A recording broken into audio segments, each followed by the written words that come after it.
Hi, my name is Darla Migan, and I'm here today thinking and talking and enjoying time with Fred Wilson on the eve of his exhibition, Fred Wilson, The Archives.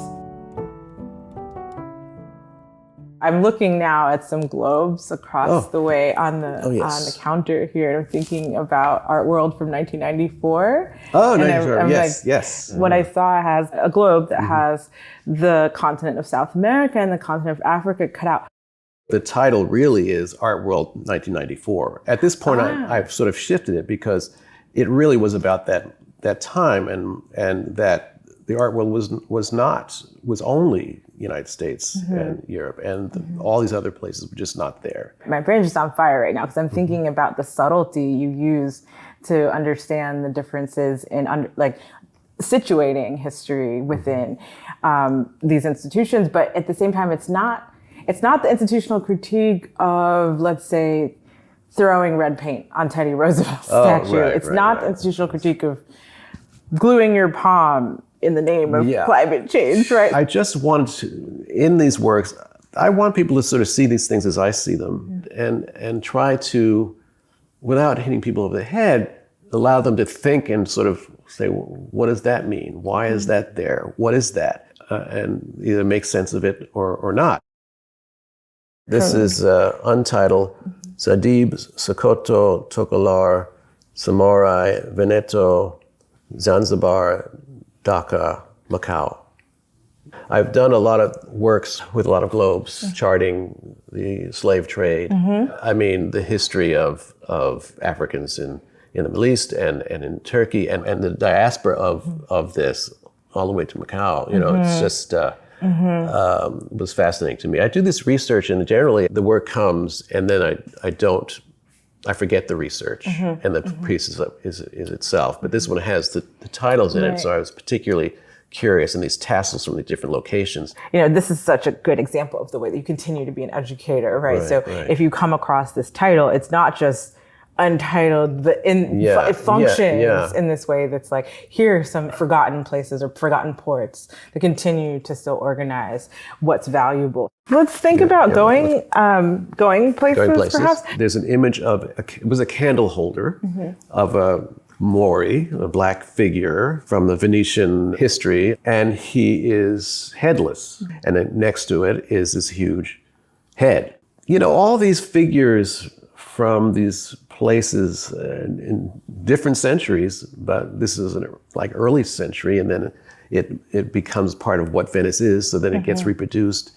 And in multiple ways, this Moorish character. Yeah, I've seen them they're still present. Oh, hell yeah.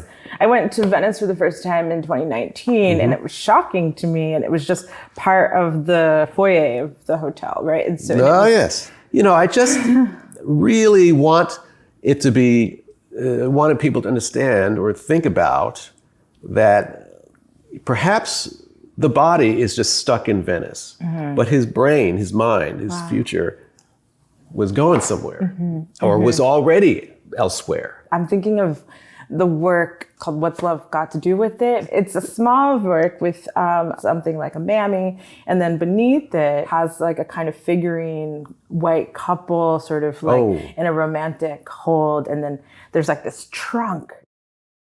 I'd been seeing all these, you know, in America, you see these characters. I mean, I started collecting them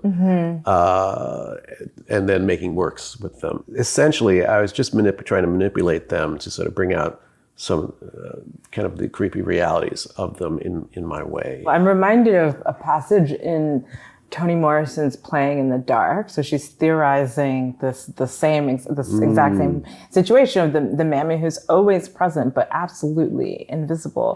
But she makes the mammy, makes possible the romantic vision. I'm not sure I want everyone to receive this, or there's a way in which I'm like, I feel held by you, but I'm not sure how to anticipate the interpretation of others. For me, context is everything. And when sometimes things become isolated from the rest of the context of all the other works that sort of add up to kind of a critique, then it can be something that is completely misunderstood.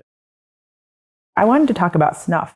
which is this figure from the opera house, Mm-hmm. and with these estintore, the fire extinguishers. You know, my work is largely about empowerment with some irony there. This is, if he's going to be there and the candles are going to be there, then he could turn them off or turn them on. It's under his control. I mean, a lot of it is just to make things kind of self-evident or make things be visible.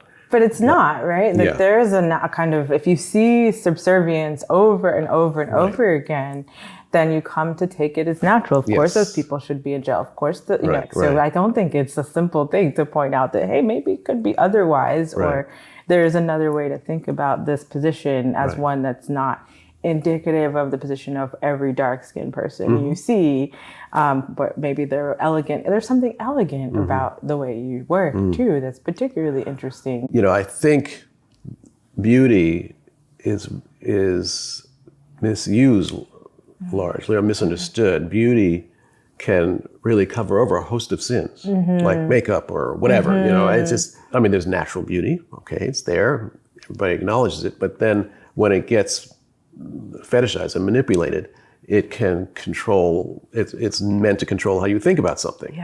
And so in my way, I use beauty to reveal the ugliness.